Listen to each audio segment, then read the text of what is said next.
Hi mga kamoys, mangain tayo. Good afternoon po. Ito ang nagawa ko ngayong pagkain. That is the noodle, Italian noodle on my eggplants with eggs at saka tuna fish mga kamoy. Sa lata ba? Kasi ngayon is holiday sa Germany at saka uulan. Tingnan niyo mga kamoys. Uulan at saka dark. Kanina uulan na marami, ngayon parang konti na lang o wala na. Pero ano na, cloudy. Today is cloudy the whole day. At saka parang makulimlim nga. At saka ito lang ang very simple foods namin ngayon mga kamomoys. Kasi nandito lang kami sa bahay, walang trabaho. Si asawa ko si Clive pa. At saka may ano siya, Riha everyday going to the hospital. We feel kilometers drive to every day. 28. Hæ? 56 kilometer, 60 kilometer. I din tag? Ja. Back and forth. Ja. 7 kilometers. Is this 7 kilometers? 7 kilometer ist bis Dölken. Also Dolkin. We feel kilometers is das dahin? Einmal. Mag-drive siya parang 28 kilometers back and forth mga kamumoy sa ba? 56 hin zurück oder mehr. On form sis? 56, 60 kilometer. Also 20 kilometers is the plus. 25 kilometers? Kilometer in etwa. Oh yeah. So, 56 kilometers back and forth para ang drive niya mga kamoys, but not highway, only Landstraße. At saka may ano siya mga kamoys, free foods, drinks, parking, at saka yung gasolina daw bayaran siya later after matapos ang rihan niya 14 times lang, 4 or 14 days, no? Papa, no? 14 days and after, repanan siya sa gasolina, gasto niya mga kamuis. Normally, ang riha dito is, pwede makahiga, pero si asawa ko, hindi man siya na-stroke. Ano lang siya ba? Parang may infection sa body niya at saka, kung hindi pa siya nadali mga kamumoys, kung hindi ko pa siya nadala sa hospital, maybe na-stroke siya. Kasi yung nangyari ito, very early in the morning. So, sabihan tayo mga kamumoys. Parang i-ano ko sa vlogs na lang, mag-vlogs na lang ako dito, hindi na reels. At saka sabihan tayo anong nangyari sa asawa ko, yung we will walk and be so soon krankes Reben oder Monate pastry, no? Wochen. Ja, pas 2 Monate, no? So, 2 Monate, ja. Wann war das passiert? Ende Juli oder August? Mitte August. Mitte August war das? Habe ich vergessen. Ich weiß, dass die Brother Louis wollte auffliegen nach Pilipinas, war das Tuesday, no? Papa, no? Dienstag, no? Ja. Dann Mittwoch, ja, da Dienstagabend, dann bis zum Mittwoch, genau. Das war das. Und dann, sabihan tayo mga kamoys, the time nga yung nangyari na si asawa ko na dala sa hospital, yung nangyari sa kanya last 2 months, before that, nagtrabaho siya Tuesday. Ngayon, ano daw kuno siya, parang nakarinig siya ng very loud daw, parang loud sa ano ba niya sa air niya na pagka following day kung siya magtrabaho mga kamumoys sa Wednesday, parang naano siya mga kamumoys, nalipong siya ng swindlish pa. At saka ito na nga ang reason nga sabi niya, nagpunta na siya sa auto, ready na siya magtrabaho kasi nag-almusal na siya, maaga siyang nag-pick up. At saka 5:30, palagi siyang 5:30, mag-drive na siya patungo sa trabaho. Naano ko ako kasi sabi niya, parang ano daw siya, nahilo. Sabi ko, matulog ka muna. Sinabihan ko, matulog ka muna. Hindi ko alam anong mga kamumoys. Sabi niya, nahilo daw siya. Sabi ko, matulog ka muna. Sinabihan ko lang siya. Natulog din siya. Ngayon, nag-wake up siya mga 9 o'clock mga kamumoys. Nag-wake up siya mga 8 o'clock siguro or ano, punta siya sa doktor dito sa amin sa place namin ba. Pero pagpunta niya doon mga kamuis, walang doktor. May open ang ano, ang opisina nila ba, pero walang doktor. Dan ngayon babalik siya at saka gigiwig up ako niya mga 9 bandang 9 o'clock siguro. Sabihan lang tayo, I will tell you anong nangyari. Nagbalik siya mga kamoy sa bahay at sabi niya, ginising ako niya ng 9 o'clock. Sabi ko, kasi pagod din ako galing sa trabaho, gusto ko matulog hanggang 10 or 11. Pero ginising ako niya mga kamoy at sabi niya, dalhin mo ako sa sa ibang doktor daw, yung malaki namin ba sa center sa mga doktor o mga center sa mga maraming doktor doon. So okay, dan sabi ko okay, mag-ano pa ako, magbihis, hindi na ako naligo mga kamoys, kundi nang hilamos lang ng hugas at saka mga 14:15 nag-drive ako kasi hindi siya makadrive, nahilo nga. At saka anong nangyari mga kamumoys, pagdating ko namin doon, para siyang matumba. Pero hindi pa siya natumba, pero nakakita yung yung pag namin sa France yung nurse, nakakita sa kanya. Dan dinala siya kaagad doon sa doktor mga kamoy, sa room sa doktor. At saka sabi ko magpunta lang ako sa baba kasi may kukunin akong tabletas din para sa akin, para sa high blood sa akin. Pagbalik ko mga kamoys, at saka yung auto pala allowed only 1 hour parking. Akala ko mag-wait pa kami doon sa taas sa doktor. Pagpunta ko sa auto, ko yung park or is kanang timer ba nga how many hours ka nag-park sa auto doon. Allowed only 1 hour, dan kailangan mo yung ang timer extend another 1 hour. Ano nangyari mga kawis, pagbalik ko sabi ko nasaan ang asawa ko o kumusta siya. Sabi niya sa nurse na dinala siya sa ospital mga kamumoys. Niko, what? Without knowing me, hindi ko siya na nakiusap. Ano nangyari sa asawa ko mga kamumoys? Hindi siya hindi ko alam o kung namatay siya, baga ko namatay siya. Hindi, last na yung nagkita kami sa yung paghatid ko. Para nakaiyak ako at saka sabi ko, nag-ano na lang ako, nag-drive na lang ako behind sa susunod, pero hindi ko nakita ang yung cranking wagon or yung ambulance. Hindi ko na nakita na saan sila dadaan, pero hindi ko din narinig. At saka kasi nag-ano lang ako sa baba ba, nagbili ako ng tabletas. Dan nag-ano na lang ako doon sa hospital. Sinabi nila saan ng hospital, nag-follow na lang ako. Dan pagdating ko doon sa hospital, nahanap po yung asawa ko. Mga 2 hours later, darating ako kasi nagpunta pa ako sa bangko, marami pa akong pero nitrust na lang ako sa kanila kasi sila ang nagdala kaagad of note pala, emergency pala. Saka mga kamumoys, pagdating ko doon sa hospital mga kamumoys, pagdating ko sa hospital, hinahanap po yung asawa ko na saan siya. Sabi sila nandoon sa pinakatuktok. Nag-ano ako mga kamumoys, yung sakyan patungo sa taas o sa 4th floor, nandoon si asawa ko. Pagdating ko doon, nakaiyak ako, naghanap ako sa asawa ko, nakaiyak ako kasi sinabihan ko mga dalawang nurses na alam ninyo, hinatid ko lang siya.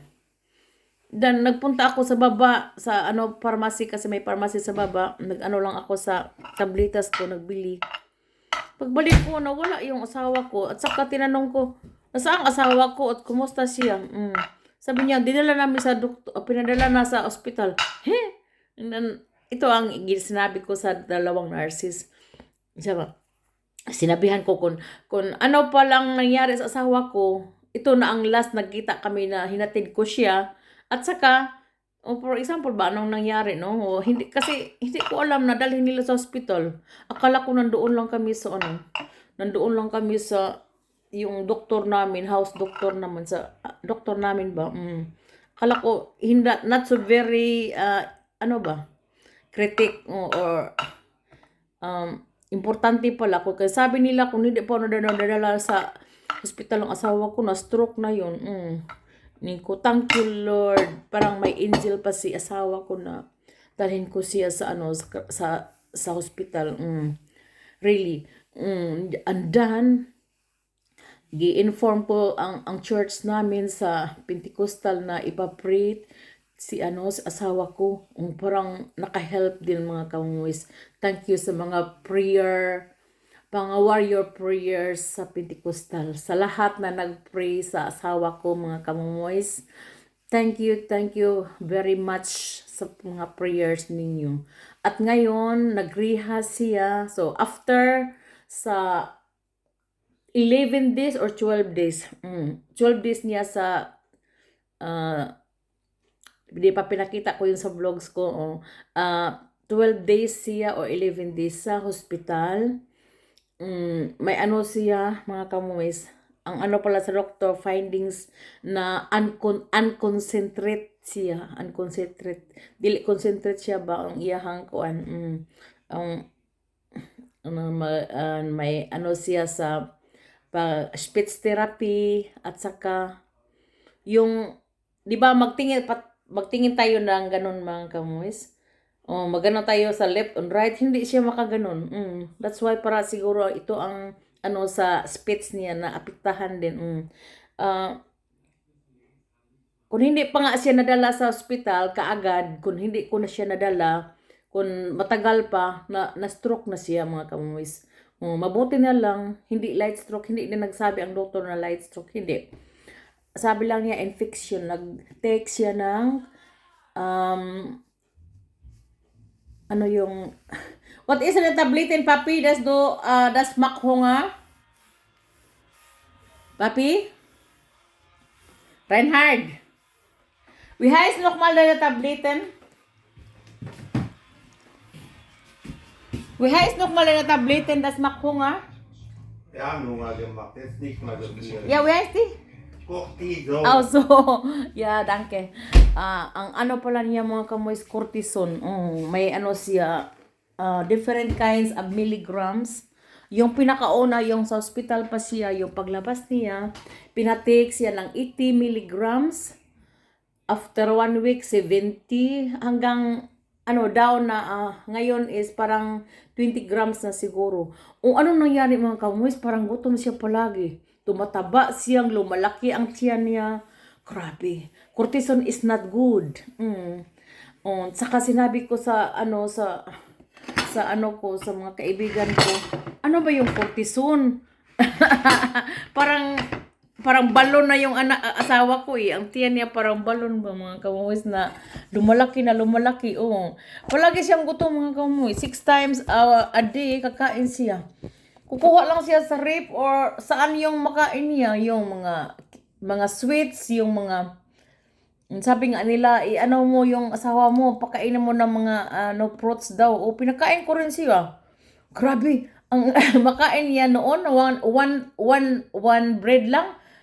Ngayon, 3 bread. Grabe. Kaya sabi niya, I'm very hungry ko no. Very hungry niya. Until kung hindi siya matulog ng maaga mga kamuis, kakain pa siya. Mag-yogurt, kuha siya sa ref. Grabe. Sabi ko, hey, hindi pa ako nag-wake up, no? Kayo dalawang almusal. Ako mag-wake up ako 12 o'clock mga kamuis. Diretso na ako mag-lunch. Siya, 2 beses nag-almusal at saka mag-lunch pa. Sabi ko, my God. Sabi ko. Then, ito na ngayon, na hinay-hinay na, kanang dahan-dahan ba? ano na siya, nandoon na siya sa 20 grams na siguro nga cortisone. So, 3 kinds sa cortisone niya. May 80 grams, 70 grams, or apat, 60 grams. Ngayon, parang baba na, 20 milligrams na siguro. Kasi, hindi na din siya, kumakain ng marami. Dahil lang sa cortisone, mga kamumis, grabe. Ang cortisone is not good, na? Mga kamumis, mangain tayo. Yung talong ba na, sabi ko kanina, yung prito kong talong, nilagyan ko ng itlog at saka i-fried ko ang talong with garlic at saka pakita ko sa inyo. Maubos na mga kamumis. Masarap mga kamumis. Kunti lang asin nilagay ko. At saka wala akong rice mga kamumis. Ito ang namin. Noodle at saka may manok pa yung sobra sa Sunday. Parang apritada, not apritada, I don't know. Parang lang. Parang apritada nga kasi may mga piparvel nilagay ko. At saka masarap yung fish so fried ko lang ang mga kamumis, liit-liit ko ang 1 eggplant. Fried ko sa mantika, yung spice oil, so with garlic at saka onions. At pagkaluto na sa mga kamumis, pagkaluto sa eggplant, nilagay ko yung eggs with tuna. At saka, okay mo lahat. Okayin mo lahat. Haluin mo lahat. Ito na. Masarap kainin mga kamumis kasi hindi maalat. Pwede na walang rice. Sa akin walang rice. Ito lang noodle ang ko. Together. Itong noodle. Italian noodle yun mga kamuis. Nilagyan ko yung cheese. At saka butter konti. So, ito na ang lunch namin ngayon. Dito is sa Germany is holiday. Holiday dito mga kamuis ngayon. Tag der Einheit is yung pag naalala ninyo mga kamumis, may West Germany at East Germany. Yung East Germany is communist before.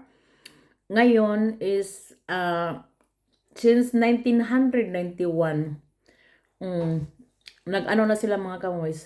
Wala nang communist. Nausa na mga kamumis in one. Reunite. Na-reunite na mga kamumis. Wala nang East, wala nang West. So, makapunta na kami doon sa kanila. Ang sila makapunta dito sa amin. Ang taga-East. Communist country yun before.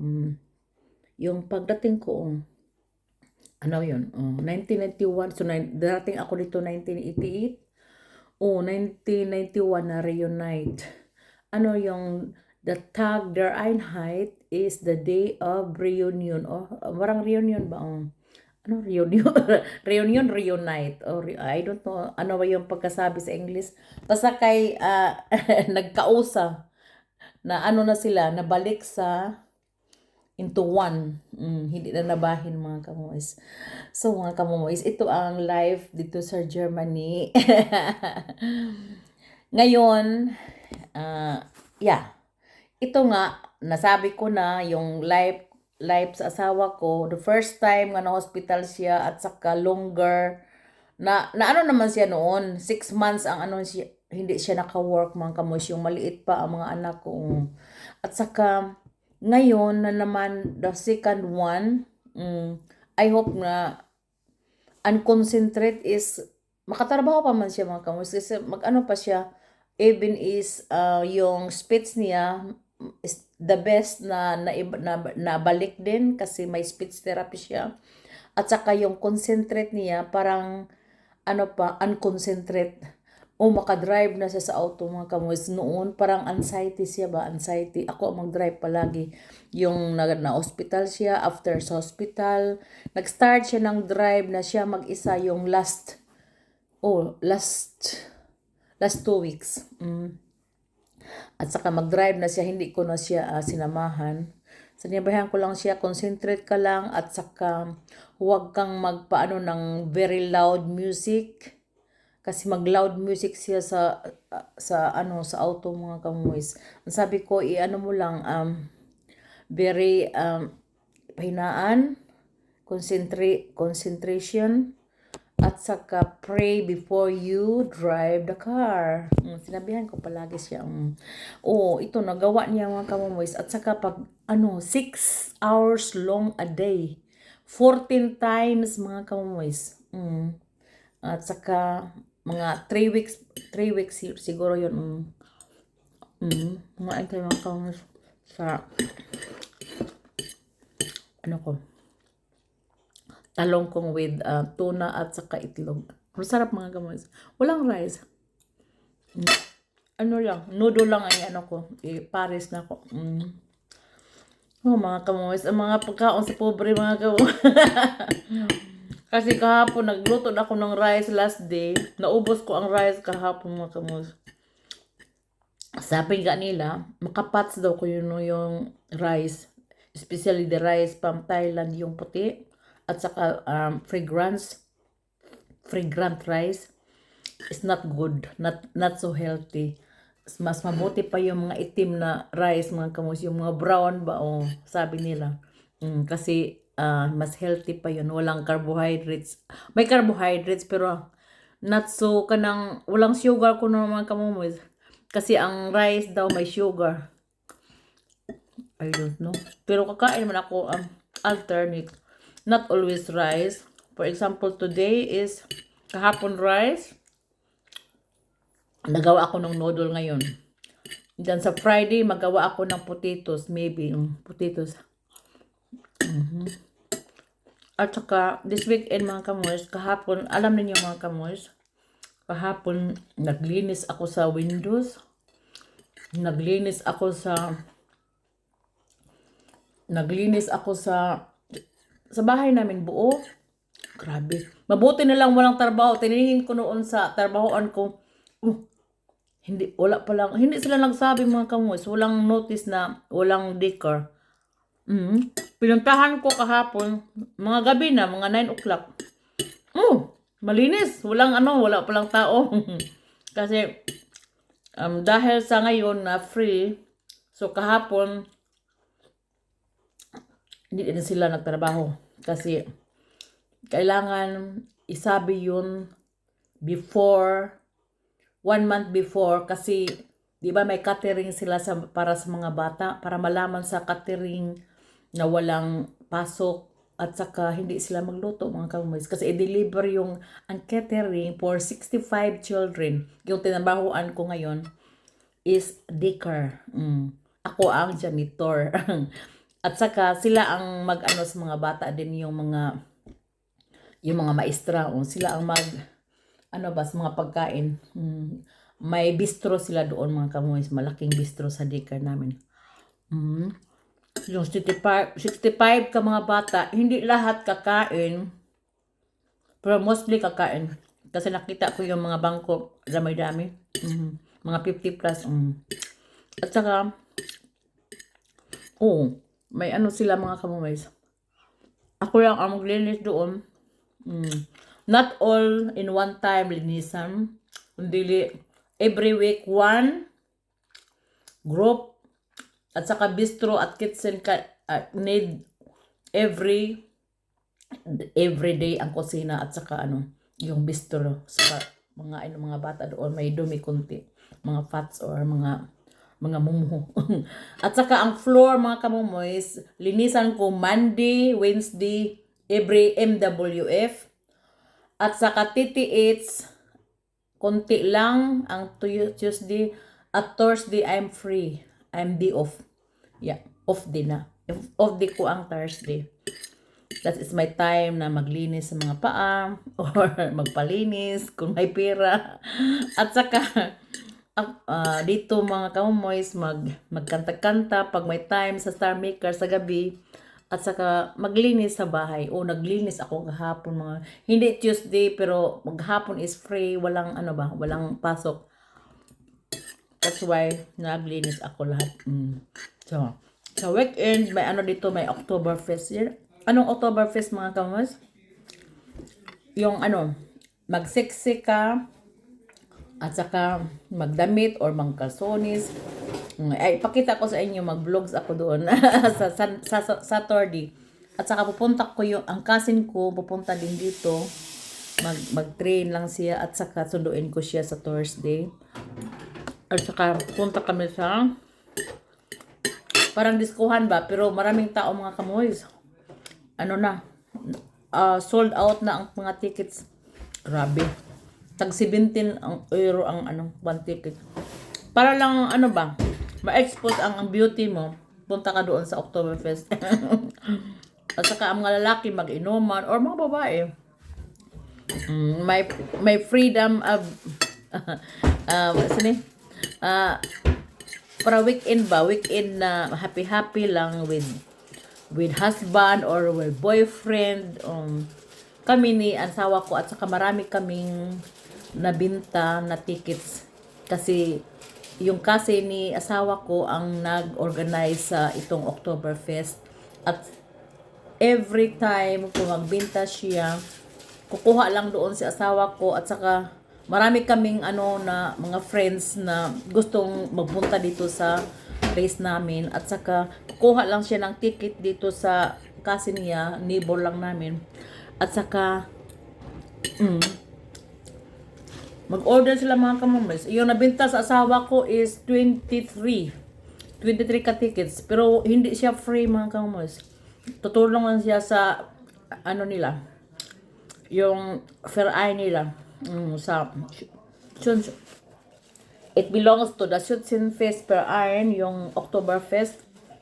Kasi nag-invest sila ito kasi ang Schützenfest dito every 3 years. Yung Schützenfest is a big fair Iron dito sa place namin na may mga lahat magbinta at saka yung mga ang money na ito yung nila gay nila, may din sila, may tindahan din sila nga nilagyan nila ng kapital. Ito na ang nila mag-support every 3 years sa Schützenfest. So mga kamumoys, see you sa Oktoberfest! Magla-live ako doon mga kamoys and have a blessed Tuesday po. Happy reunion. Happy reunion sa Germany, East and West. Okay mga kamoys, thank you for watching. Have a blessed po. Bye-bye.